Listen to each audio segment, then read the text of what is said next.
Good morning guys! Ngayong araw pala ako muna ay mag-vlog-vlogan ngayong taon. Pagkagising ko nga pala ngayong araw guys ay hindi pa pala gising. Nagtutulog-tulogan lang yan guys, huwag kayong maniwala dyan. Kumari tulog pero may camera na agad. Hoy, sino ka dyan?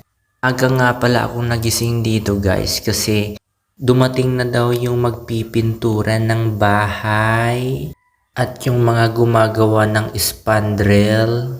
Kaya samahan nyo ako ngayong araw guys, ipapakita ko sa inyo kung ano ang kaganapan ko. Pagkabangon ko agad sa kama ko guys, ay agad akong tumitig sa labas dahil napakaganda ng view dito. At ipapakita ko sa inyo ang view dito sa aming lugar. Mag-stretching lang muna ako saglit. At aayusin ko muna itong pinaghigaan ko guys bago lumabas ng bahay. Tamang stretching lang ako dito guys. Kayo ba guys, ano yung una nyong ginagawa pagkagising nyo ng bahay? Ako kasi guys, tamang stretching lang bago lumabas ng bahay para makita yung view. Tapusin ko lang tong ginagawa ko guys para maipakita ko yung sinasabi ko sa inyong view.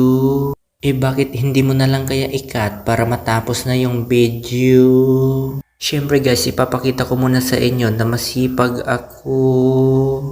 Charot lang guys. At ito na nga guys, palabas na ako ng bahay. At dito nga guys, dali-dali na akong umakyat sa aming rooftop para ipakita sa inyo ang magandang view dito sa aming lugar. Ito pala yung sinasabi ko sa inyo guys, pagkagising ko ng umaga, dito na agad ako pumupunta. Masarap nga dito magkape guys, lalo na pag may kasama ka, bebe mo.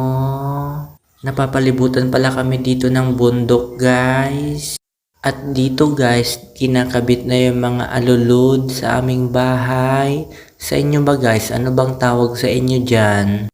At dito guys, pagkatapos ko kumain ng bahay, ay inumpisan din na nila mag-skim coat.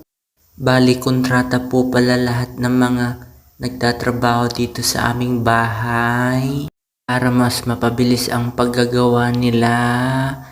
Kayo ba guys, ano bang mas prefer sa inyo? Arawan or kontrata?